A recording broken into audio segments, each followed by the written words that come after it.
अस्सलाम वालेकुम अज़ीज़ तलबा व तालिबात, इजी मैथ क्लासेस में आपका इस्तकबाल है। मिशन महा टीईटी के तहत easy math classes YouTube channel पर हम हर सब्जेक्ट से रिलेटेड और इन्फॉर्मेशन जो भी नोटिफिकेशन लेटेस्ट अपडेट आ रही है तो सारे वीडियोस हम हमारे इस चैनल पर अपलोड कर रहे हैं और माशाल्लाह आप सभी का रिस्पांस भी काफ़ी अच्छा मिल रहा है। बहुत सारे बच्चों के फ़ोन मैसेज आ रहे थे, कमेंट कर रहे थे कि भाई एग्ज़ाम के ताल्लुक़ से मतलब एग्ज़ाम के दिन किस तरह टाइम टेबल फॉलो करना है और साथ साथ में जो आपको यहाँ पर दिखाई दे रहा है कि भाई ओएमआर शीट किस तरह से आएंगी, जवाब किस तरह से देने होंगे और दोनों पेपर एक ही सेंटर पे है या नहीं है, तो और एग्ज़ाम के दिन क्या करना है, तो इन सारे सवालों के जवाब इस वीडियो में आपको देखने को मिलेंगे। तो चलिए बिना किसी देरी के शुरू करते हैं। तो अजीज तलबा व तालिबात, जैसा कि 20 अक्टूबर 2021 को महा टीईटी वेबसाइट पर एक सुधारित वेड़ा पत्रक आया था जिसमें हमें ये बताया गया था कि जो टीईटी का जो एग्ज़ाम पहले की जो डेट थी वो चेंज हो गई थी और अब ये एग्ज़ाम 21 नवंबर को होने जा रहा है। तो जैसा कि आप स्क्रीन पर देख सकते हैं कि पेपर फर्स्ट यहाँ पर जो है वो 21 नवंबर को उसका पेपर होने जा रहा है, जो कि 10:30 बजे से लेकर 10:30 बजे से लेकर 1 बजे तक होने जा रहा है। ठीक है, तो इस टाइम टेबल के मुताबिक जो आपका पेपर है, पेपर में पेपर फर्स्ट जो है हमारा यहाँ पर 10:30 बजे से लेकर 1 बजे तक के होने जा रहा है। ठीक है, अब 10:30 बजे से हमारा पेपर फर्स्ट है और उसी के साथ साथ में जो पेपर सेकंड है वो 2 बजे से लेकर 4:30 बजे तक है। ठीक है, मतलब टोटल हमारा जो पेपर है वो 2.5 घंटे का है। अब 2.5 घंटे का हमारा ये पेपर है, तो 10:30 बजे से पेपर जब शुरू होने वाला है तो उससे लगभग 1 घंटा पहले यानी 10:30 बजे का जो पेपर है तो 9:30 बजे आपको सेंटर में, बल्कि सेंटर में नहीं बल्कि जो आपका जो रूम होगा वहाँ पर आपको एंट्री मिल जाएंगी 9:30 बजे, क्योंकि 1 घंटा पहले वो सारी प्रोसेस करने के लिए आपको अंदर ले लेते हैं। तो आप 8:30 से 9 के दरमियान, बल्कि जितना जल्दी हो सके, क्योंकि पिछले टाइम पे क्या हुआ था कि अभी जो सीटेट का जो पेपर हुआ था तो कमरे में जब 2 बजे से पेपर स्टार्ट होता है तो 1 बजे कमरे के अंदर आपको ले लिया जाता है और लगभग 12:30 बजे में आपको सेंटर का जो कैंपस होता है, कैंपस में आपको एंट्री मिल जाती है। वहाँ पर सीटेट के पेपर में आपका जो सैनिटाइज वगैरह और जो टेम्परेचर वगैरह चेक करते हैं तो वो सारी प्रोसेस उसमें चली जाती है। तो आप यहाँ पर सबके सब जो है वो 10:30 का जो आपका पेपर है तो आप 8:30 से 9 बजे के दरमियान में सेंटर पर पूरा रेडी होके फ्रेश होके पहुंच जाए। ठीक है, क्योंकि टाइमिंग आपको नहीं मिलने वाला है बाद में। 10:30 बजे से आपका पेपर स्टार्ट हो जाएगा जो कि चलेगा 1 बजे तक। ठीक है, अब बहुत सारे बच्चों ने दोनों पेपर भरे हैं, तो 1 बजे से पेपर है, तो ऐसे बहुत सारे बच्चे हैं जिन्होंने दोनों पेपर भरे हैं तो उनका जो सेंटर है वो एक ही सेंटर आया है। तो आप सुबह से ही अपने खाने पीने का पूरा इंतजाम लेकर जाए, बैग वगैरह में रख के। हालांकि सेंटर पर जाते टाइम पे आपको जो कॉलेज वाले रहते हैं वो बैग अंदर अलाउ नहीं करते हैं, वो कहीं पर भी बोलेंगे आपको कि आप कहीं पर भी आपका बैग रख दीजिए। तो अगर वो अलाउ करते हैं कि भाई कैंपस में कहीं पर ग्राउंड पे अगर आपका बैग रख सकते हैं तो आप वहां पर रखिए, या फिर अगर किसी फ्रेंड को दे सकते हैं तो वो आप वहां पर दे सकते हैं। तो 1 बजे जब आपका पेपर छूटेगा यानी जब खत्म होगा और दूसरा पेपर जब 2 बजे स्टार्ट होगा तो इसके दरमियान सिर्फ आपके पास में 1 घंटा है। तो 2 बजे से जब पेपर स्टार्ट हो जाएगा तो आपको 1:30-1:15 बजे ही वो अंदर ले लेंगे दूसरे कमरे में। तो ये 10-15 मिनट के अंदर जो आपको वक्त मिलेगा उसमें आपने फ्रेश हो जाना है।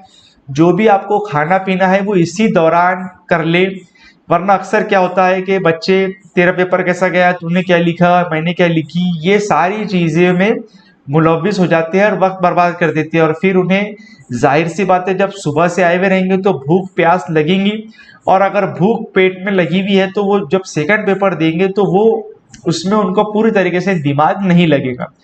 तो ये जो काफी कम टाइम है यहाँ पर थोड़ा इन्होंने टाइमिंग में चेंज किया है, तो जिसकी वजह से काफी कम टाइम रहा है। वैसा 12:30 बजे पहले जो होता था वो 10 से 12:30 बजे तक पेपर होता था, तो सीटेट में भी ऐसा था, मगर इन्होंने काफी कम टाइम रखा है। तो ये जो बच्चे हैं तो इनको इस बीच में ही उनको खाना पीना और फ्रेश हो जाना है, तो उनको ज्यादा टाइम नहीं मिलने वाला है। तो ये बात एक ध्यान रखे। और अब जिसके 2 सेंटर अलग अलग आए होंगे, वैसा तो ज्यादातर ऐसा नहीं हुआ है। अगर किसी ने फर्स्ट पेपर के लिए अलग फॉर्म और सेकंड पेपर के लिए अलग फॉर्म भरा होगा तो हो सकता है उसका ऐसा आ जाए, तो वो देखे कि वो पॉसिबल है कि नहीं, कि सेंटर नजदीक वगैरह है या नहीं। अगर ऐसा नहीं है, ऐसा लग रहा है कि आधा एक घंटा तो आने जाने में लगेगा, तो वो फिर जो पेपर देना चाहते हैं वही पेपर दे, एक पेपर दे कोई भी। वैसे वैसे बहुत कम बच्चे हैं, मगर फिर भी वो अपना डिसाइड कर ले कि हमें भाई ये पेपर देना है, ठीक है। क्योंकि मैंने इससे पहले के वीडियो में बताया है कि ये लास्ट चांस है। TAIT परीक्षा की जो घोषणा हो चुकी है, और ये अगर आपका नहीं निकलता है यहाँ पर तो फिर उसमें आप एग्जाम नहीं दे सकेंगे 1ली से 8वीं क्लास के लिए। और ज़्यादातर सारी जो जगहें हैं वो 1ली से फर्स्ट क्लास से लेके 8 क्लास के लिए ही सरकारी स्कूलों में बस इतनी जगह है, बाकी हाई स्कूलें वगैरह बहुत कम है।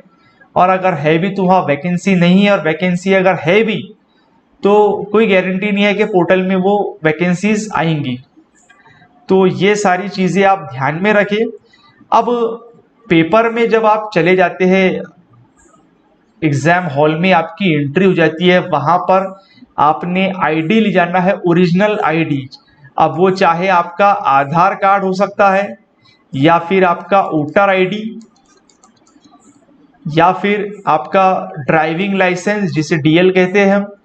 तो ऐसा आप आधार कार्ड ओरिजिनल ले जाए। बहुत सारे बच्चे वो डुप्लीकेट आधार कार्ड ले जाते हैं और वहाँ पर उनको एंट्री नहीं होती है। ऐसे भी बहुत सारे सेंटर है बहुत स्ट्रिक्ट रूल फॉलो करते हैं। तो ओरिजिनल आधार कार्ड लेके जाए, और साथ साथ में आपका एग्जाम का हॉल टिकट और उसकी जेरोक्स, साथ ही साथ आधार कार्ड की जेरोक्स भी लेके जाए बैकअप के तौर पर, ठीक है।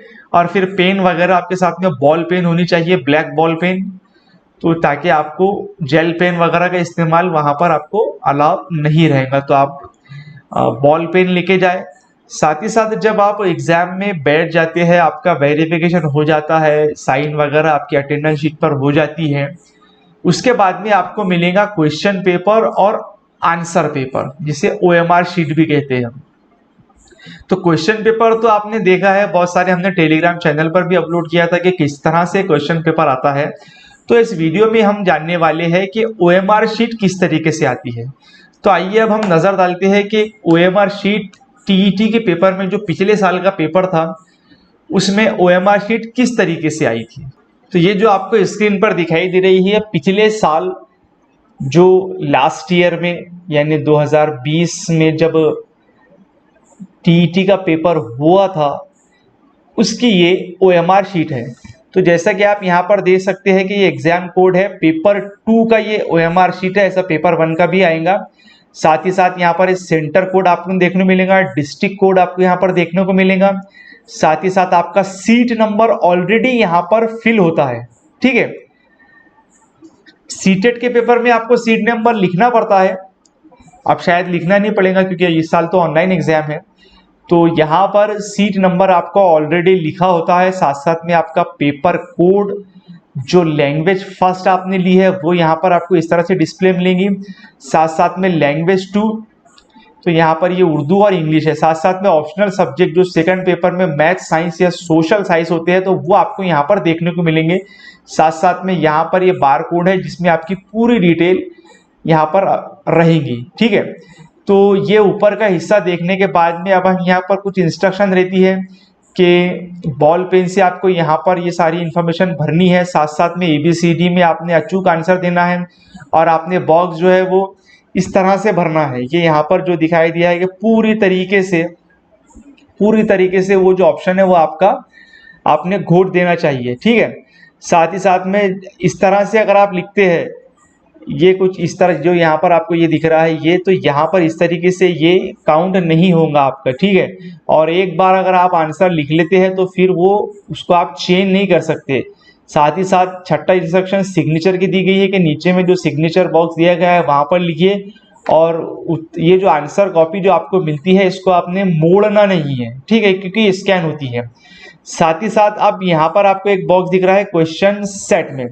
क्वेश्चन सेट में आपको जो भी क्वेश्चन का सेट मिलता है ABCD, तो आपने यहाँ पर ये C लिखना है और इसको यहाँ पर घोटना है, ठीक है। अब ये जो आंसर कॉपी आप जो OMR शीट देख रहे हैं, ये आपको ओरिजिनल OMR शीट के पीछे में मिलती है जेरोक्स। जो भी आप OMR sheet original answer sheet पर लिखते हैं तो उसकी जेरोक्स पीछे में, यानी कार्बन कॉपी जिसे कहेंगे, वो कार्बन कॉपी यहाँ पर उमटती जाती है। तो उसको भी आपने खोलना नहीं है, अच्छी तरीके से उसको मतलब लिखना है उसके ऊपर, पेज को ऐसा मोड़ना नहीं है, हिलाना नहीं है, वरना क्या होता है जिस तरह भी आपको यहाँ पर दिख रहा है कि वो, खैर इससे तो कुछ नहीं होगा, आप OMR शीट पर जो लिखेंगे वही सही रहेगा। सिर्फ ये पेपर थोड़ा हिलने की वजह से ये जो डार्क किया हुआ है थोड़ा आपको क्रॉस दिखाई दे रहा है, ठीक है। तो यहाँ पर आपने क्वेश्चन सेट लिख लेना है और जो भी क्वेश्चन सेट आपका ABCD है उसको उस राउंड को आपने फिल कर देना है।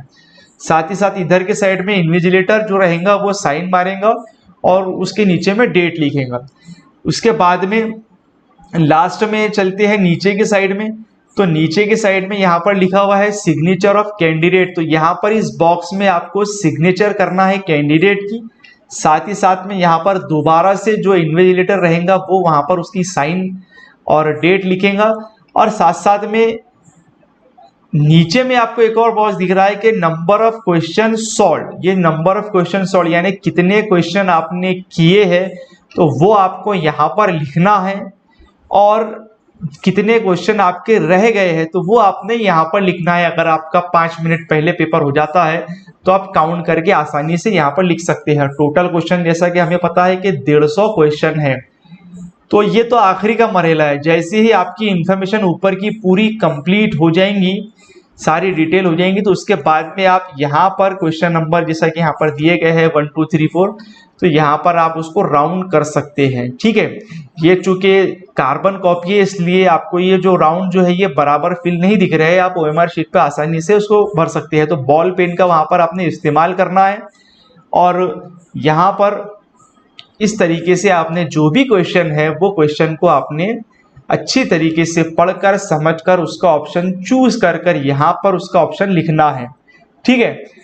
अक्सर बच्चे गलती ये करते हैं कि तीसरे सवाल का जवाब जो है वो यहाँ पर चौथे बॉक्स में फिल कर देते हैं। तो ये गलती अक्सर 1-2 सवाल में होती है। मैंने कई बच्चे ऐसा देखा है कि एक नंबर से उनका TET रह गया है। तो आप बहुत देख सोच समझकर और बड़े ही ध्यान से OMR शीट को भरे। तो ये थी OMR शीट की डिटेल। लास्ट ईयर की ये OMR शीट है। आपको इस तरह से एक OMR शीट देखने को मिलेगी, ठीक है। सीटेट के जो एग्जाम में OMR शीट आती है तो ये सीटेट के एग्जाम की OMR शीट है, जहां पर आपको क्या करना होता है, रोल नंबर इस तरीके से लिखना होता है, ठीक है। जैसा कि यहाँ पर एक सीट नंबर है और नीचे में यहाँ पर पूरे बॉक्स दिए गए हैं, ठीक है। तो यहाँ पर ये इस तरीके से आपको करना क्या होता है कि यहाँ पर अगर 1 नंबर लिखा हुआ है तो इसके नीचे में जो 1 दिख रहा है इसको आपने ब्लैक करना है। साथ साथ में अगर यहाँ पर 4 दिया गया है तो इस सीरीज में जो 4 नंबर का जो सर्कल है उसको यहाँ पर आपको डार्क करना है। फिर यहाँ पर 6 नंबर है तो इस लाइन में 6 नंबर पे आपको डार्क करना है। तो इस तरीके से यहाँ पर आपको लेफ्ट साइड के इसमें रोल नंबर और यहाँ पर जो क्वेश्चन बुकलेट जो आपको मिलता है टेस्ट बुकलेट उसका नंबर यहाँ पर लिखना है। बहुत ही ध्यान से लिखना है, यहाँ पर गलती की माफी नहीं है। आपने एक बार गलत भर दी तो बहुत प्रॉब्लम नहीं आएगी आपको, इसलिए आपने क्या करना है, सोच समझकर ध्यान से भरना है। ऐसा यहाँ पर डायरेक्ट नहीं लिख लेना है। 2 अगर नंबर यहाँ पर लिख रहे हैं तो यहाँ पर नीचे में 2 जो है उसको सर्कल करना है, ठीक है। तो अगर इस तरीके से भी अगर आपको OMR शीट आती है तो उसका ये तरीका है। साथ साथ में यहाँ पर जो कोड है W कोड है, इसमें आंसर शीट पर लिखा हुआ रहेगा तो यहाँ पर W लिखना है और W को यहाँ पर राउंड करना है। और जो लैंग्वेज फर्स्ट और लैंग्वेज सेकंड के भी जो कोड आते हैं तो वो भी आपने यहाँ पर लिखना है। चूंकि सीटेट में अलग से उसकी सप्लीमेंट मिलती है पेपर 1 और पेपर 2, पेपर जो भी आप सेकंड लैंग्वेज चूज करते हैं या फर्स्ट लैंग्वेज चूज करते हैं, तो अगर इंग्लिश और हिंदी के अलावा अगर कोई लैंग्वेज चूज करते हैं तो उसका अलग से पेपर मिलता है। तो ये तो खैर सीटेट की बात थी। हो सकता है अगर ऐसी भी अगर आपको एग्जाम में अगर OMR शीट आती है तो आपने वैसे ही भरना है उसको। बाकी सारे प्रोसीजर है सिग्नेचर ऑफ कैंडिडेट और यहाँ पर इन्विजिलेटर की सिग्नेचर। बाकी तो आपको महा TET के वेबसाइट जो एग्जाम है उसमें आपको इस तरीके की आंसर शीट देखने को नहीं मिलेगी रेडीमेड, जिस तरह की मैंने पहले बताया है तो वो आपको यहाँ पर आंसर शीट मिलेगी। ठीक है, OMR शीट के ताल्लुक से आपको मुझे उम्मीद है पूरी इन्फॉर्मेशन मिल गई होंगी। अब इन्फॉर्मेशन मिलने के बाद में आपने सारी डिटेल्स यहाँ पर देख लेना है कि जो भी आपने इन्फॉर्मेशन जो सीट नंबर आपका है वही सीट नंबर की आपको आंसर कॉपी जो OMR शीट है वो मिलनी चाहिए। और आपने लैंग्वेज और ऑप्शनल सब्जेक्ट अगर सेकंड पेपर की बात करें और फर्स्ट पेपर में तो सभी को कॉमन रहेगा, तो आपने लैंग्वेज भी देख लेना है। और जो लैंग्वेज फर्स्ट लैंग्वेज है तो उसके क्वेश्चन आपने अलग रहेंगे, वरना वो फर्स्ट और सेकंड में मिक्स अगर हो जाते हैं तो आप फर्स्ट लैंग्वेज के क्वेश्चन में सेकंड नंबर के जो आंसर के जहां लिखने थे वहां पर आप कर देंगे। तो आपने वैसा नहीं करना है, पूरे ध्यान से आपने सब जो क्वेश्चंस है उसको सॉल्व करना है। ठीक है, तो ये तो बात हो गई OMR शीट की। और भी कुछ इंफॉर्मेशन हम देख लेते हैं इस बारे में। तो OMR शीट किस तरीके से फिल करना है ये आपको मुझे उम्मीद है समझ में आ गया होगा। ये जो OMR शीट आपने देखी है, आप वीडियो पॉज करके इसको दोबारा से ध्यान से देख सकते हैं। तो आपको एक जेरॉक्स जो कार्बन कॉपी भी मिलेंगी इसकी, वो आपको वापस मिल जाती है। और ओरिजिनल OMR शीट वो ले लेते हैं और फिर आप घर पे आके अपने OMR शीट पर के आंसर को वेरीफाई कर सकते हैं। जब भी पेपर होगा तो बहुत सारे इसके आंसर कीज वगैरह आई जाती है, तो आपने टैली कर लेना है। क्योंकि हो सकता है TET का रिजल्ट वैसे बहुत कभी कभी लेट हो जाता है, मगर इस साल हो सकता है नवंबर पेपर में है और नवंबर पेपर में है भी, और बाद में फरवरी में टेट की घोषणा हुई है तो उससे पहले ही TET का रिजल्ट आ जाएगा। और अगर आप TET में निकल जाते हैं तो टेट एग्जाम में आप भर सकते हैं फॉर्म। ठीक है, पहली से 8वीं में अगर के लेवल में अगर आपको फॉर्म भरना है उनके लिए अप्लाई करना है। क्योंकि टेट एग्जाम के ताल्लुक से मैं बात बता दूं कि सभी को एक जैसा पेपर आता है।